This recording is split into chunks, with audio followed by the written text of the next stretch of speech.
covering 3,641.57 hectares. Na wala pong nakatirang tao dyan, but composed of 5 municipalities po. Namely po, Bulusan, siya po yung mayroong napakalaking sakop po dito, almost konti lang na magkalahati. So, sumunod pong malaking sakop ay yung bayan po ng Irusin. Sila po ay mayroong 1,050 hectares. So, doon naman po si Huban.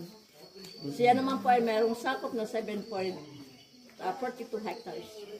So dito, meron pong sakop na 10.33%.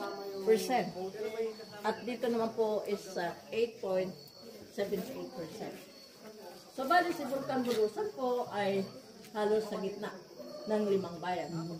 Kaya nung last eruption po niya is April 28, ngayong taong ito. At si Huban po ang sumalo po ng phreatic explosion. Nandun sa side. Opo. Dahil papunta po kasi yung hangin amihan sa direksyon ng Huban. Kaya siya po yung nabaksakan ng phreatic explosion. So, si Bulkan Bulusan po ay mayroong 4 na crater. Ang first crater niya ay doon po natatagpuan si Blackbird Lake. At dito po yung campsite natin pag panahon na mayroon po tayong akyat sa Hagingay Lake. So dito po tayo natutulog nakaakyat sa na ako pamamagitan dyan. po ng tents. Naakyat na ni Ma'am. Nag-mountaineering na kami dyan. So bali, humigit kumulang sa 8.7 kilometers hanggang po dun sa tuktok niya. Dyan kami bumaba.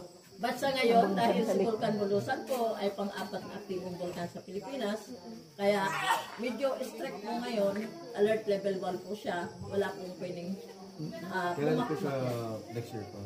last year po, nung Kung kailan po yung pwedeng maging actually, sinasabi po yun ng DEH, The PIBOC.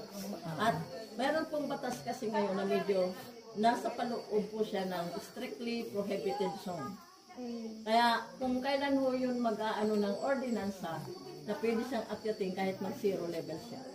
So ito lang po yung multiple use zone po natin sa paikot po ng ating protected area.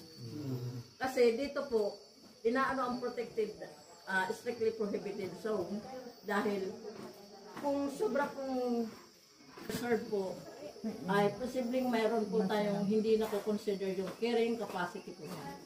Na posibleng magkaroon po ng ano ang ating lugar. So dito po nakatira kasi ang ating mga wildlife.